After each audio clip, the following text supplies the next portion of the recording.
ನಮಸ್ಕಾರ ಸರ್. ನಮಸ್ತೆ ಸರ್. ತಮ್ಮ ಪರಿಚಯ ಹೇಳ್ರಿ ಸರ್. ನಮ್ಮ ಹೆಸರು ರಾಮಕೃಷ್ಣ ಅಂತ ಸರ್. ರಾಯಚೂರು ಡಿಸ್ಟ್ರಿಕ್ಟ್ ಸಿನ್ನೂರು ತಾಲೂಕಾ ಬಾಳೆಗಿಡದ ಕ್ಯಾಂಪ್ ಸರ್ ನಮ್ದು. ನಾವು ಸಾವಯವ ಕೃಷಿ ಮಾಡ್ಬೇಕಂತೇಳಿ ದೊಡ್ಡ ಪ್ರಮಾಣದಾಗ ಎಲ್ಲ ಇದು ಮಾಡ್ಕೊಂಡಿವಿ ಸರ್. ಇದು ಬಿಲ್ಪತ್ರಿ ಗುಜ್ಜು ಸರ್. ಇದು ಬಿಲ್ಪತ್ರಿ. ನೀರು ಎಷ್ಟು ಬಿಲ್ಪತ್ರಿ ಸರ್ ಇದ್ರಾಗ ಐತಿ ಸರ್. 1.5 ಕ್ವಿಂಟಲ್ ಬಿಲ್ಪತ್ರಿ ಐತಿ, 50 kg ಬೆಲ್ಲ ಐತಿ.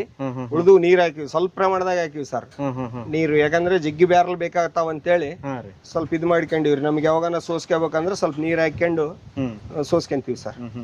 ಇದು ಸೋಸ್ಕೊಂಡದ್ದು ಯಾವ ತರ ಬಳಕೆ ಮಾಡ್ತೀವಿ? ಸೋಸ್ಕೊಂಡಿದ್ದು ಪಂಪಿಗೆ ಒಂದು 100 ml 150 ml ಹಾಕಿ ಹೊಡಿತೀವಿ ಸರ್.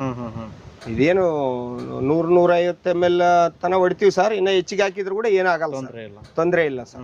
ತೊಂದ್ರೆ ಏನಿಲ್ಲ. ಭೂಮಿ ಕೊಡ್ಬೇಕಾದ್ರೆ ಸರ್, ಭೂಮಿ ಕೊಡ್ಬೇಕಂದ್ರೆ ಒಂದ್ 4-5 kg ಗುಜ್ಜು ಕೊಡ್ತೀವಿ ಸರ್.